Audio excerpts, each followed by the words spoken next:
Hi, I'm Dr. Nicole Cain, and welcome to the Get Your Life Back podcast. In this episode, you are going to learn how your hormones may be impacting your mental health. Maybe you've had your hormones tested and you have a suspicion that there are hormonal impacts on your mental emotional wellness. But you've tested your hormones and your doctors keep telling you that everything is normal. But what they aren't talking with you about is something called phasic vulnerability.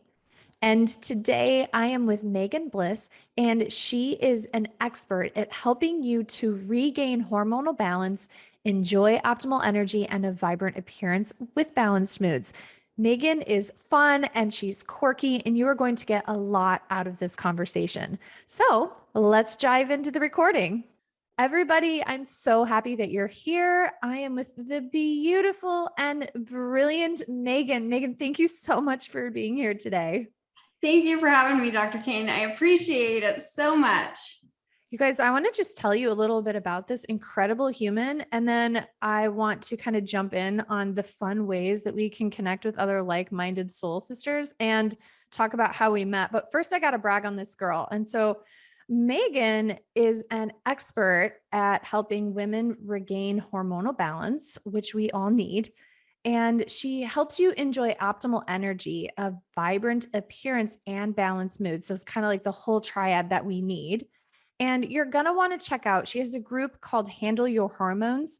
And if you're interested in being in this group, you want to get on the early interest list because spots fill up quickly. The group is in April.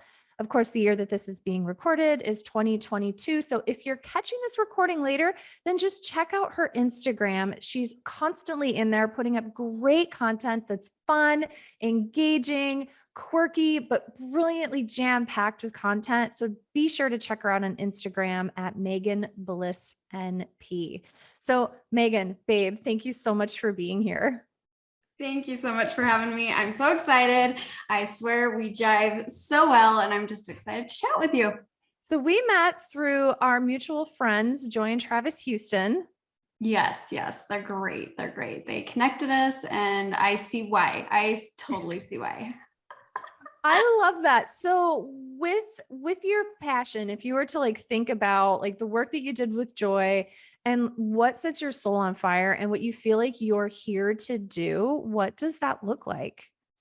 I feel like it is helping women feel better about themselves when they get lost, and they just do not feel good, whether it's just feeling sucked into this deep, dark hole of a lack of self-confidence, feeling like they've lost their identity. They feel like they are foreign in their body. Their body is betraying them, and they just can't seem to figure out how to get a hold on what is going on. And so I feel like that is my passion, is really helping women navigate how to kind of crawl out of that deep, dark hole of feeling like they've lost themselves. I so appreciate and resonate with that. It's like you said, like we can feel like our bodies are betraying us and we feel powerless, especially in the examples where a person will go to their doctor and they'll check their hormones. They'll just do a in the moment snapshot blood test and tell you that it's fine. And everything is normal. And that is one of my least favorite phrases to have women hear, is everything is normal, when they feel like everything is wrong. yes.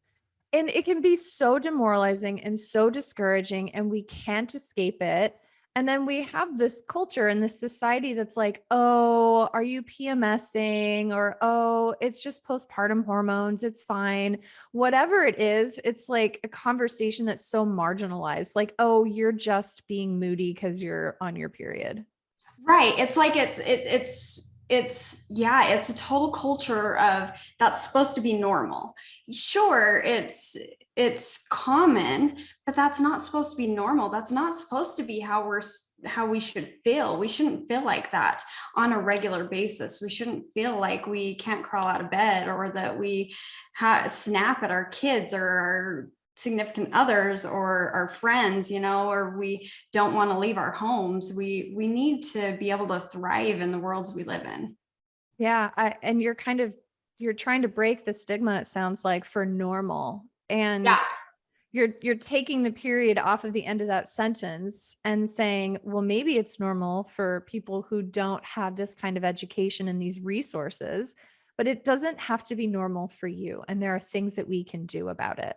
Yeah. Yeah. And that's what I like to say to women. Sure, it's common, but it does not have to be your life for the next 30 plus years. It does not have to be your life. You can actually thrive in your life, and you do not have to live in this hole of suck for years to come.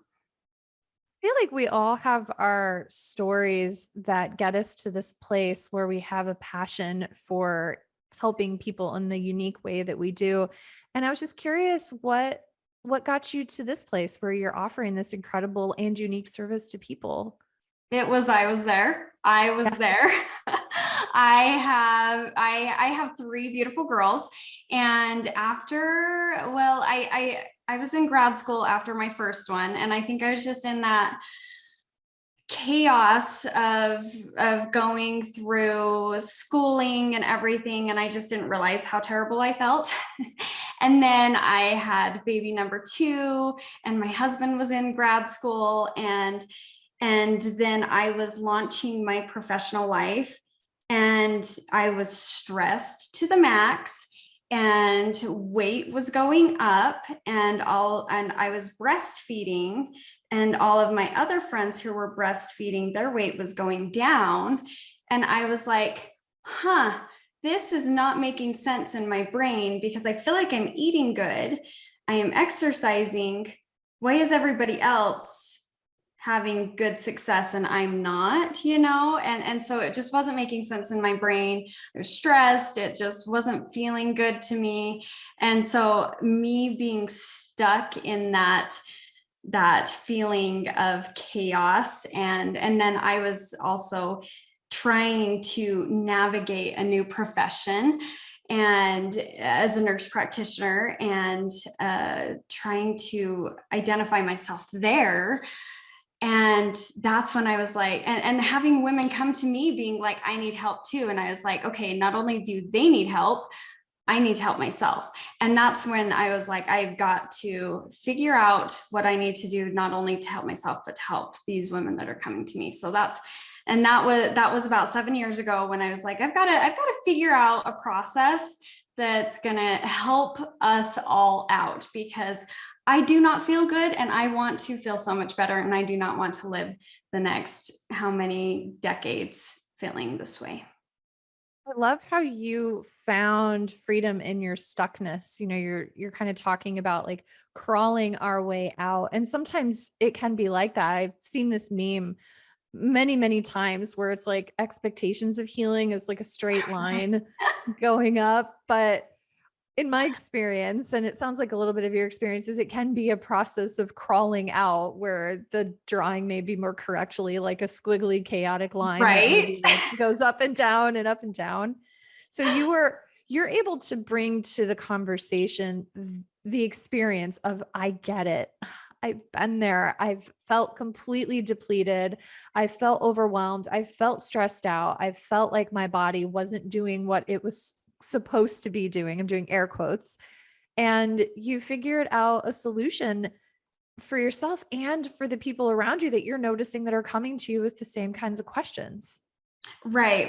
And that's where I try and explain to the women that I work with, is not everybody's pathway is exactly the same. And that's where you have to definitely take into consideration everybody's story, and everybody's what everybody's story is telling you and telling them, and then build a plan and move forward. And you can't, nobody fits a specific mold, and sometimes we try and fit ourselves into a specific box, and we don't fit into a box all the time. So So that's where I try and tell, and I think that's kind of empowering too, because sometimes it gets frustrating when we feel so different from everybody around us, but then it can also be empowering when we figure out what works for us individually too.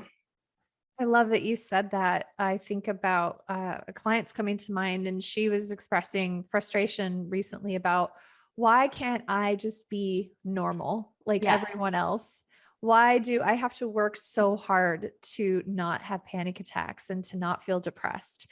And so, what I love, Megan, that you're talking about is removing normal from the conversation and looking at how our story can impact our health, and looking at how we can individualize not only expectations of what we want and what we're pursuing, but also treatment in order to get there. So you're really taking people out of the box and helping us to look at individuals as individuals.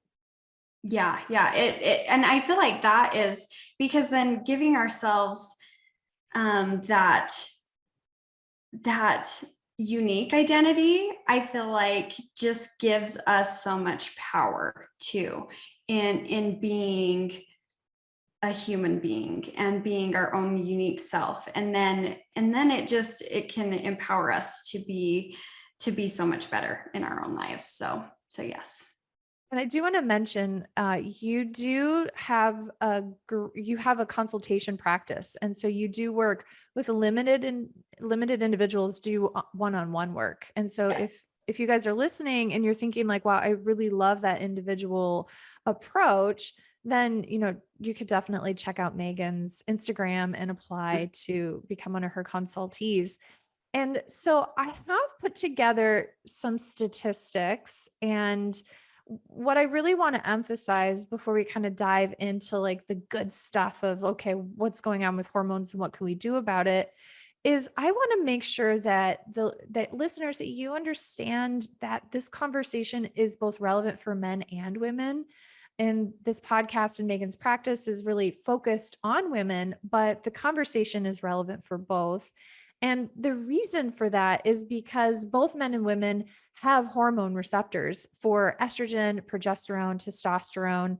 In fact, we have estrogen receptors all over our bodies, like our brain, lungs, bones, joints. Your liver has estrogen receptors, your gastrointestinal tract, your skin, of course, women's ovaries. And so if you have bones, you have estrogen receptors, and that includes men and women.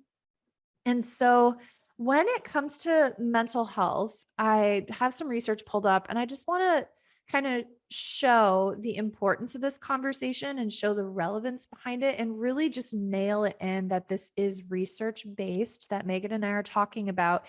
And even though your doctor may not be talking with you about it, there are practitioners, there are researchers that are finding these things that Megan and I are talking about to be true.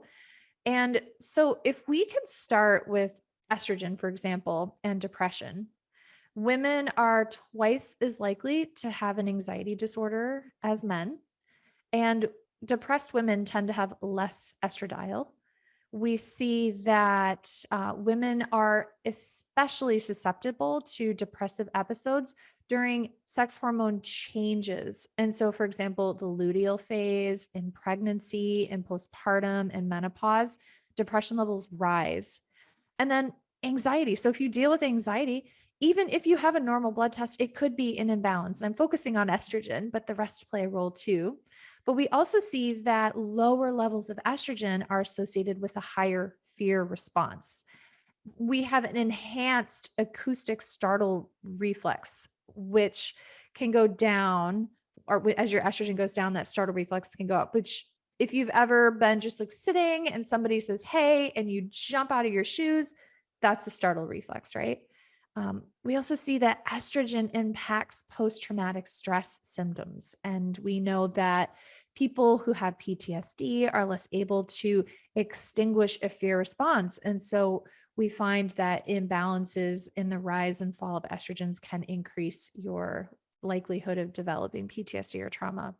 And we also see that the biggest thing is the change in estrogen levels. And so they call this phasic vulnerability, where when the estrogen levels are changing or going from one phase to the other, follicular, luteal, ovulatory, as those levels are changing, you may be much more vulnerable to anxiety or depression or effects of trauma. And so I really wanted to emphasize that because, again, if you've gone to the doctor and you've had blood tests and they tell you it's normal, they may not be taking into consideration the actual most important thing, which is the change, the phasic vulnerability. And again, this is relevant for men and women. And so as you're listening to this, just remember that like the statistics show that what you feel is valid and real, and that there's data that's emerging that maybe you haven't heard about, and that Megan and I have got your back. And so we're going to shift the conversation over to the gloriousness of Megan. But was there anything you wanted to add to that? I kind of saw you nodding as I was sharing the statistics. You're like, yeah, right. Yeah. So I mean, as you're sharing this, I'm thinking like, I don't know how many women have come to me and they have gone to their, regular family care practitioner or something, and they've asked they've struggled with some mental health symptoms or something, and they have begged to have their hormones evaluated. And their practitioner has said to them, oh, do you have regular cycles?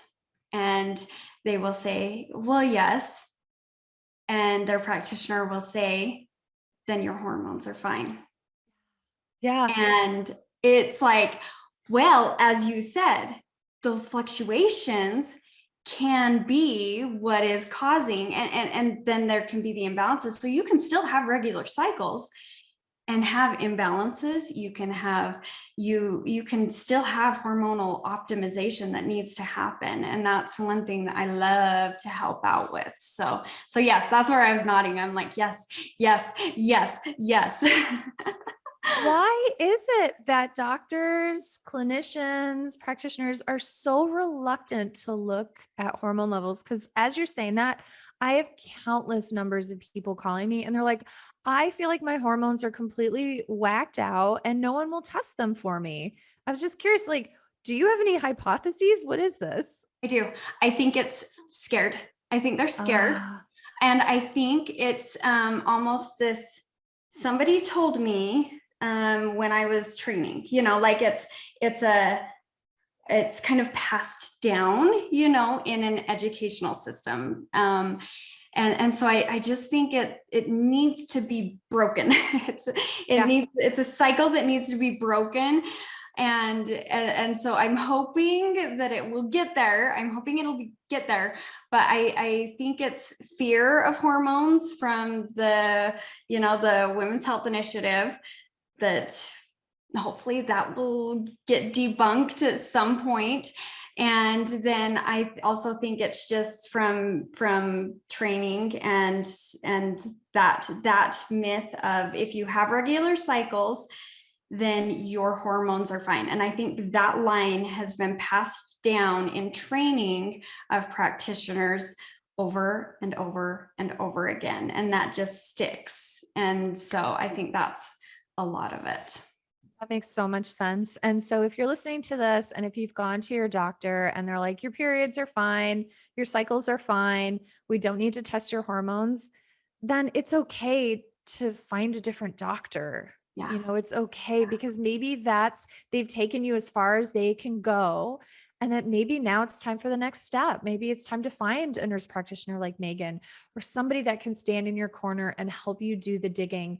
And of course, we don't want to hold a hammer and say like, this is the hormone hammer and we're just going to find it, because maybe it'll turn out that it's something else. Maybe it's your thyroid, maybe it's trauma, whatever it is, but you are worth pursuing answers. And if you have it on your heart that it's worth investigating, let's investigate it. Let's investigate it.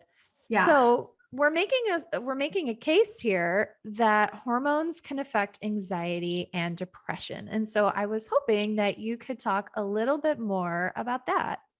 Yeah. So I see it a lot in, especially that the estrogen progesterone balance that's in there, progesterone attaches to the GABA receptors, which also common anxiety medications attach to, like Xanax attaches to the GABA receptors. Progesterone attaches to that too. So when you do not have adequate balance of progesterone in that progesterone estrogen balance in there, you can have heightened anxiety. And then, as you were saying with the depression, that the estrogen balance or lack of estrogen, it's a huge issue with estrogen. And then I also see a lot of postpartum issues there. And I have a lot of women who go into their providers for postpartum depression, and they just don't feel right about being put on medications for postpartum depression. And they're like, I just really feel like my hormones have something to do with it. And it makes sense to them because they're having a huge hormonal fluctuation at that point, and their providers kind of dismiss them and say, here's a medication, and so that's the estrogen fluctuation there can be, the estrogen progesterone fluctuation there can be a huge issue with postpartum depression. And everybody's a little bit different. It can be the drop in progesterone, it can be the drop in estrogen, but then there's also testosterone in there too that can be a big culprit in depression. When testosterone gets too low, women can get very, very depressed and not feel good as well. So there are so many factors when it comes to mental health and our hormonal imbalances, but they are definitely worth investigating for sure. So a lot of the people listening to this conversation struggle with anxiety in particular. And that's my story too, is my main thing was anxiety and panic. And the anxiety and panic was so severe for me at this, I call it like at the epic tale of woe during this period of my life, that I wasn't able to sleep and I wasn't able to eat and I felt sick all the time. And I lost so much weight that I stopped having my period. Oh. And it was just, then of course you have all of these other things that can occur as a result of your hormones being completely out of balance. And so I was kind of curious if you have somebody coming in to see you who is dealing with anxiety, and there's clearly a hormonal component, and maybe we don't know if it's the chicken or the egg, but how might you approach that? I would definitely I get a timeline, when did this start? And I go back to preconception. We start preconception and we get a full timeline of what has happened in their life, whether stress, trauma, like you talked about, trauma can have a huge impact on not only hormones, but health in general. It can catapult a lot of health disparities. But so timeline within their whole lifespan, illnesses, and then I like to do a thorough blood work.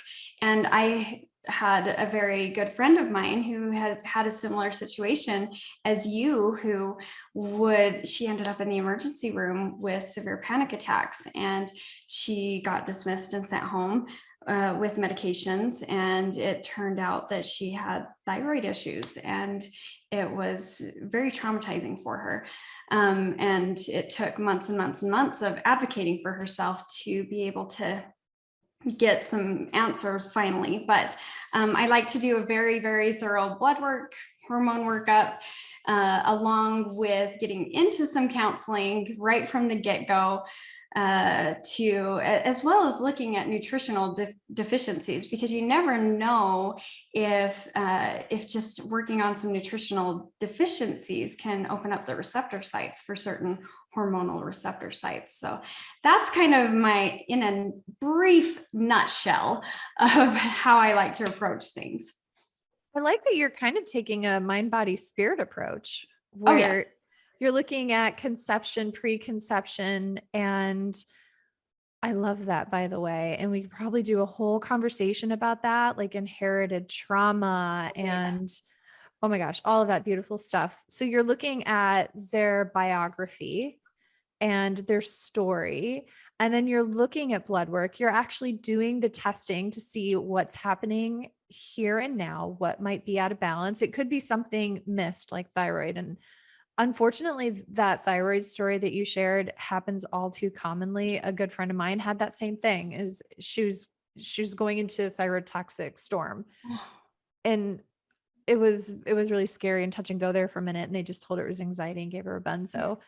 So you'll do basic blood work and anything in addition that you have seen as relevant from your detailed case. And then, there's all sorts of other stuff that you're doing, but like really you're doing a deep dive. You're not just kind of like treating people like, okay, you're anxious how many days a week? All right, let me listen to your heart and lungs and send you on your way. You're actually trying. Right. You're like getting to the root cause and understanding them as a unique person. Right. Because if you don't figure out what is causing that and you're just masking it with a medication, like you're just going to be on a medication the rest of your life. And there's not going to be you're not going to develop any coping mechanisms. You're not going to figure out what is actually causing that. Because if it just came out of the blue, so what was yours? Tell me the story with yours. What did you figure out? If you don't mind me asking, probing. I love probing. This is good. You're like getting into the real stuff. I love it. Babe, it was having really poor boundaries. I teach boundaries. Yes, I love boundaries. What is that? What are boundaries? What is saying no?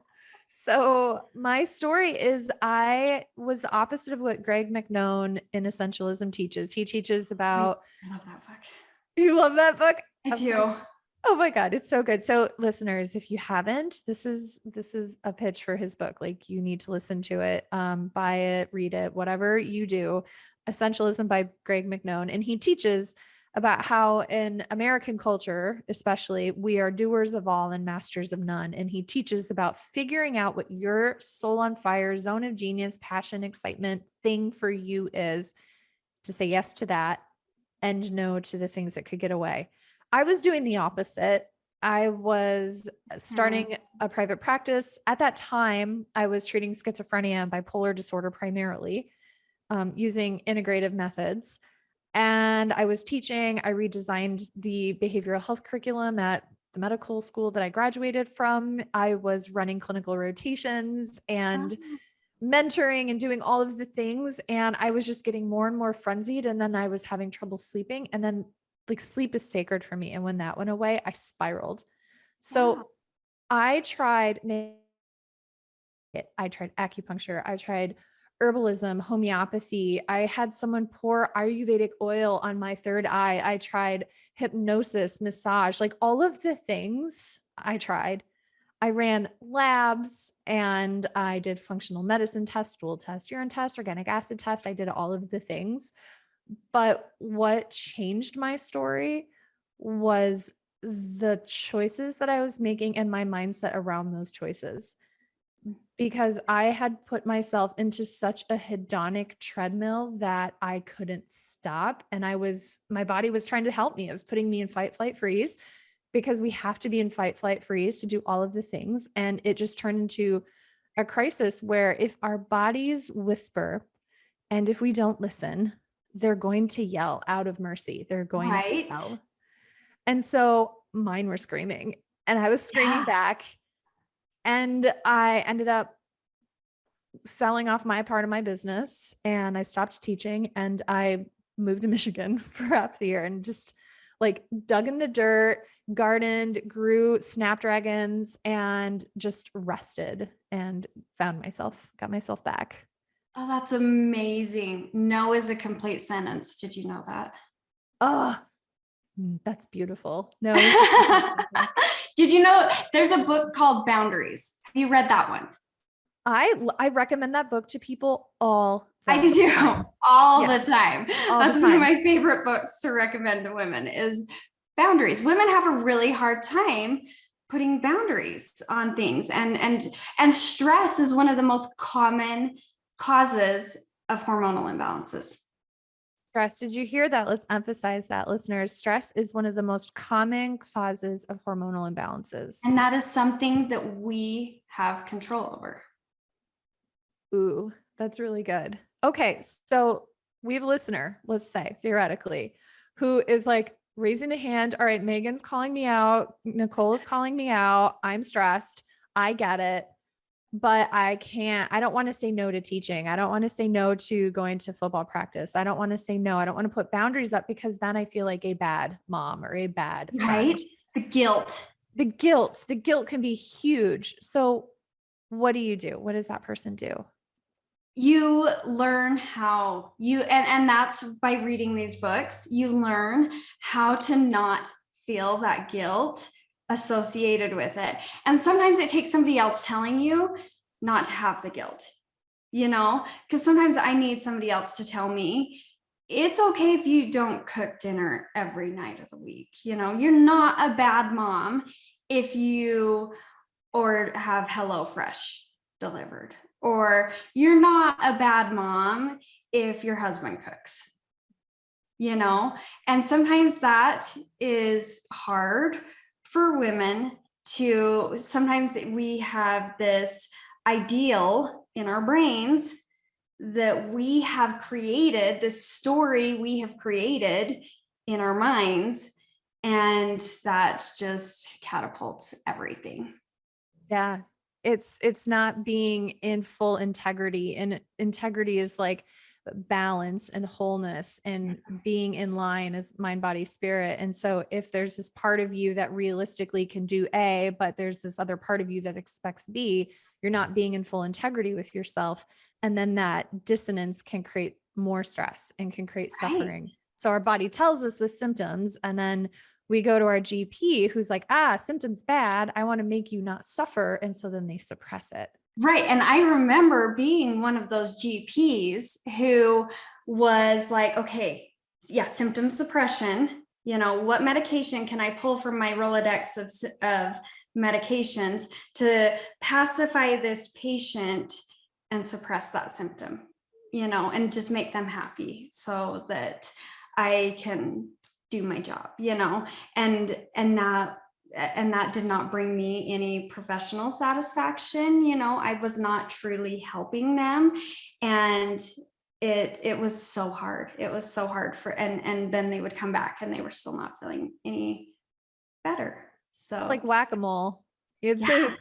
So if you guys haven't heard of the game whack-a-mole, like I'm a product of the 80s and 90s, and we had, before Chuck E. Cheese, we had Showbiz, and Showbiz had whack-a-mole. And so this like mole pops up out of a hole and you whack it, which is like very violent, but I liked it. Whack it. And then it'll pop up somewhere else and you whack it and it pops up somewhere else and you just keep whacking this mole. And if your body is doing a good job, it will keep giving you symptoms because the symptoms have a purpose. Yes. And the problem is when you whack that mole and he doesn't come back, then you've killed the mole, right?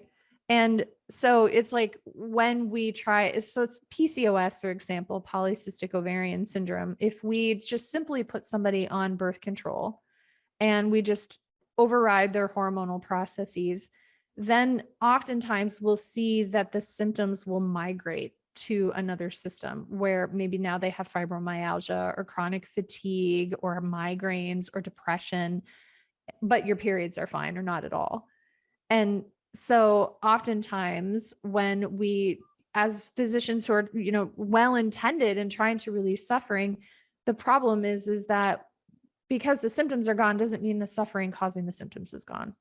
Exactly. And then you'll have women who, and then another medication adds on to that. And then another medication adds on once it migrates to another symptom, and then before you know it, you're on 5 to 10 medications. And where do you go from there? Yeah. Pharmaceutical industry is making lots of money. Mm-hmm. Yeah. It's so sad. It's so sad. And so it really takes just getting down to the root of the issue. And why not do that from the beginning? It'll save you time and money and it'll feel so much better. Oh, yes. I have a question about progesterone. Yes. So I have a friend and this friend is stressed. And so she's uh, badass, type A, works really hard. She is like a top performer in her industry, in her field, and she's amazing. But a trade-off is that she doesn't sleep. If we kind of Mhm. look at story, that's part of the work you do is you look at story. She has a lot of attachment, complex trauma, family trauma. And so we have this kind of foundation that her nervous system is dealing with. But then we're in this job where she's just kicking ass and taking names and all sorts of stuff. And so she can't sleep. And so she's been trying to self medicate, trying to figure out what to do because she lives in a state where they don't do any of that. They're scared, like you said. And she found that if she took progesterone, that it was like life changing. Like she slept for the first time, but then after a week, that effect went away and the sleep went away. So she's trying to take more and more and more, but it's just like the gas running out of a car driving up a hill. And I was wondering if you had any insight into that. It's like maybe something will work for a minute and then it just goes away. Yeah. So what can happen is there's that they term it a pregnenolone steal. Have you heard that term? Yes, it's been a while. This is great. Tell me Yeah. more. So what happens is when the cortisol's up, when life is stressed, that cortisol's up, and it will basically shunt all of the hormonal production to the cortisol, and it will steal it away from the other great hormone producing, because when you are in stress mode, fight or flight, you do not need to produce offspring essentially.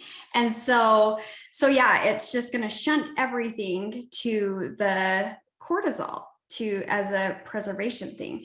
And progesterone is so sleep promoting. So yeah, it's going to work for a little bit, but her receptor sites, that cortisol is probably just squatting on the receptor sites and not letting that progesterone get in there and do what it's supposed to do.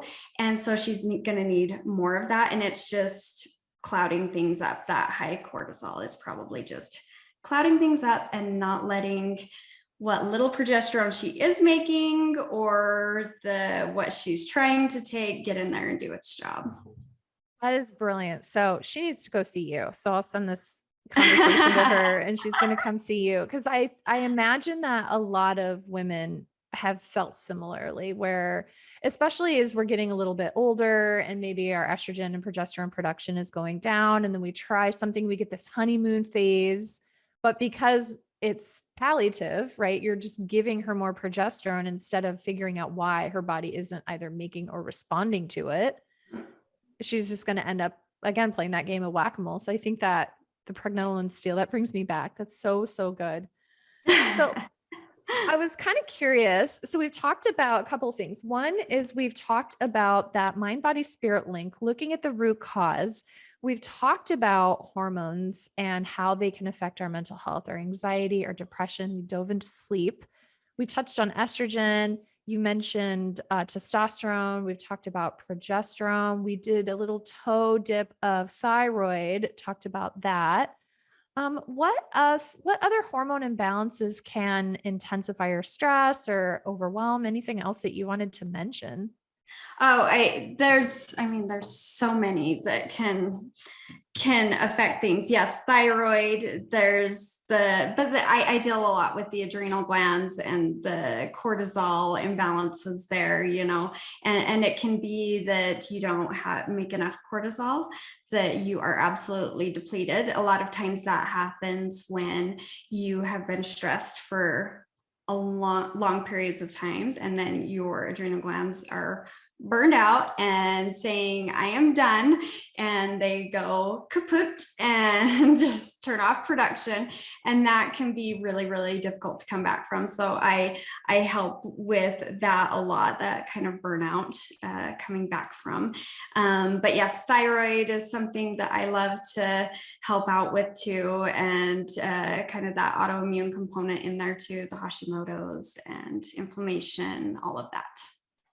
I love cortisol. I think a lot of people can benefit from learning more about it. And so, can you teach us just a little bit about cortisol and what it does and how it relates to stress? Yeah. So cortisol is one of our stress hormones, fight or flight. Think about predators coming at us, a bear is coming at us, and it's supposed to spike if a bear is coming at you. But obviously we do not live in primitive times anymore. So we don't usually have to worry about a bear coming at us. However, Usually. we do usually. But a lot of times our body doesn't know that it's not a bear coming at us, but we have lived in bear coming at us chaos. And whether that's the TV news, we are just constantly running kids to and fro, or working constantly, taking on way too many projects. And so that's kind of bear coming at us mode for far too long. And so our cortisol is spiked in that fight or flight mode. And so it's supposed to follow a natural curve, and cortisol is good. We need cortisol. We need it to be at a good spiked level in the morning, and then slowly taper throughout the day, and then be lower in the evening so that we can go to sleep. However, some people have none in the morning and it's hard to get out of bed, and then spike in the evening, and it's really hard to wind down and go to sleep, and then they feel wired but exhausted. So we've got to kind of retrain that and get that circadian rhythm rebalanced and get people feeling a little bit more in rhythm. And I know after working night shifts for 10 years, because I worked night shifts for 10 years, that took a while to rebalance those cortisol levels. I've worked with a lot of people who have worked night shifts, and you see their cortisol levels and it is basically flatlined, which is not conducive for a great environment hormonally. So yeah, it can get really interesting.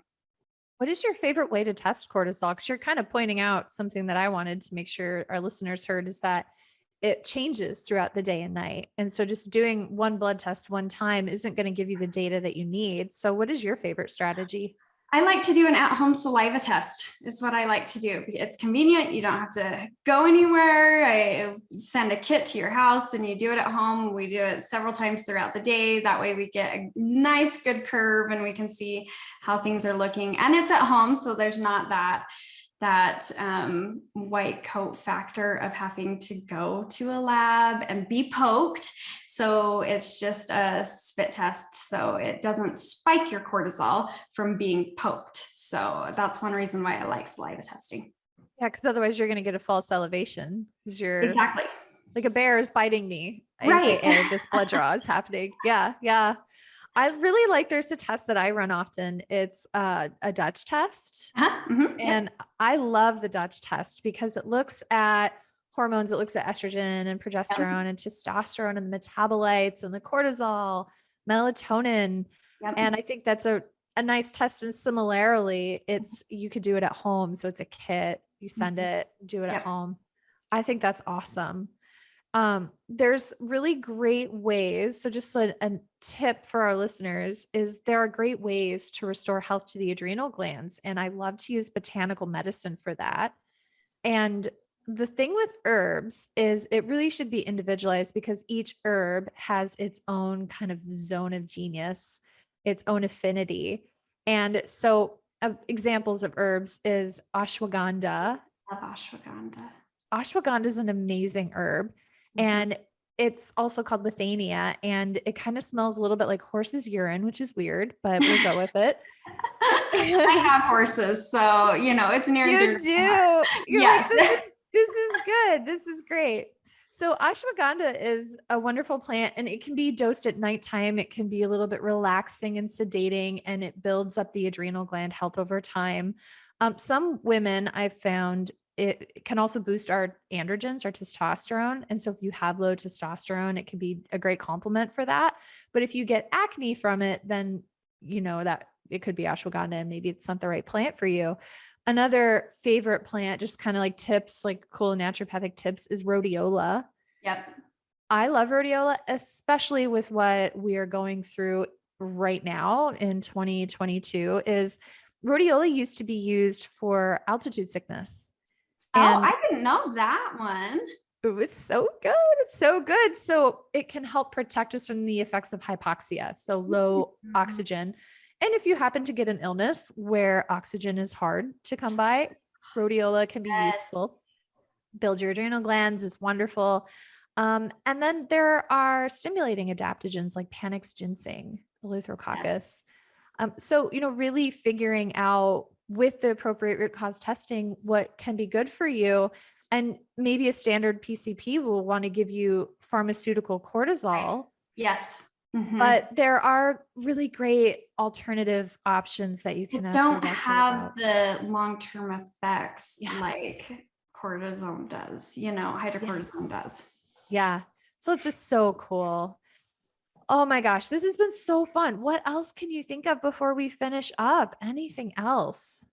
Oh, I think this has been so good. I have loved chatting with you. I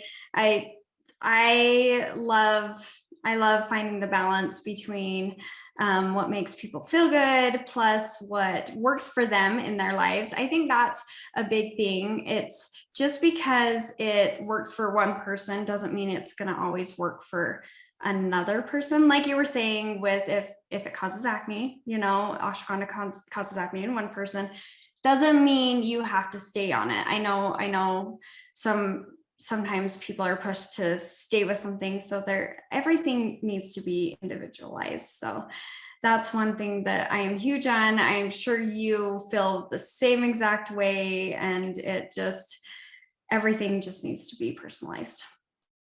And you do some one-on-one. And so just to make sure y'all know how to get in touch with Megan is a couple of things. One is she has a group program, Handle Your Hormones, is going to be launching in April. So get on that early interest list right away because spots are going to fill up. And so make sure you check that out. To get to that and everything else that she's doing, find her on Instagram, Megan Bliss NP. I also wanted to mention that you do have a monthly group that you are able to focus in on. It's called the Core 4 of Hormone Balance, where you talk about nutrition, exercise, mindset, and stress reduction, which I needed, by the way, back in the epic tale of meltdown of Nicole.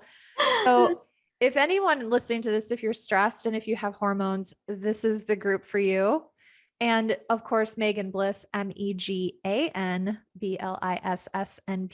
on Instagram. And you can see all of her cool stuff. And Megan, I can't wait to do this again sometime. Thank you so much for being here. Thank you for having me. This is wonderful. All right, see you later. Yeah. Cool. All right. Are you here, honey? Yes. That was so fun. That was great. Thank you. Thank you. I hope I covered everything you felt like you needed.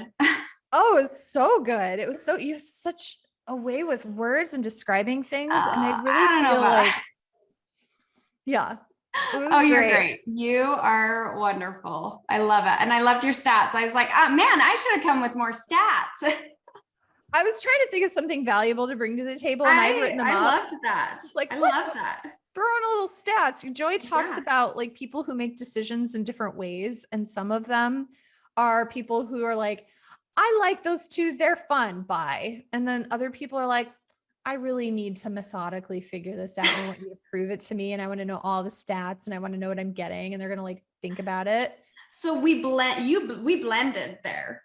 We did stats and the fun, right? All of it. Every single thing. We're like, bam, we nailed it. I like it.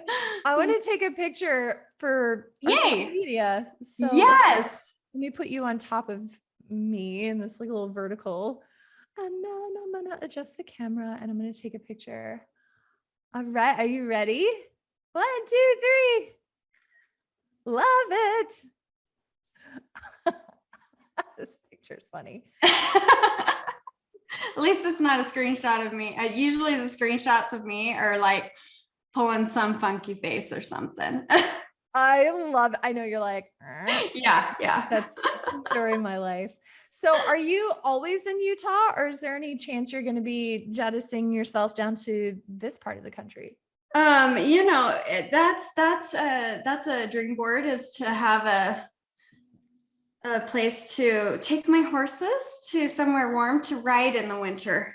Yes. Oh, that would be wonderful. They would be happy. They would, because we're breaking ice so that they can have water right now. It has been so cold this winter. Oh my gosh. Yeah. Oh, I love that you ride. That's so cool. You should Yeah. do some posts with like your horses. I know. I need to. I need to do more horse pictures, but that takes work. Horses don't cooperate for pictures. They have such like fun little personalities and they're just like, I do what I want. They Yes, like clearly know what you want and they're like, nah, not gonna do that. I love that. I have a little dog here. I know. I was like, I'm not gonna comment right now, but oh, so cute. Mine are outside. I'm like watching them out my window. I'm like, don't you dare go in the road, puppy. I told Shiva before I talked to you, it's like, all right, I'm going to be getting on a podcast. If you bark, you have to go in the crate. And so Right. she's like, okay. That's funny. So good. Thank you for your time, my love. Thank you for having me. I appreciate it. You're so fun. So we'll do an Instagram live and we could like, yes, let's do it. Do something like that. Haley controls my entire life. So I'll tell her I want to see you again. We'll do it. I need a Haley in my life. Everybody needs a Haley. Oh my God. She keeps me sane. You're going to have to teach me how to get a Haley in your life. Done. I got you. We'll find you a Haley. Oh, that's great. That is great. Yeah. Well, thank you so much. I appreciate it. My pleasure. See you later, Okay, honey. we'll see ya. Bye-bye. Bye.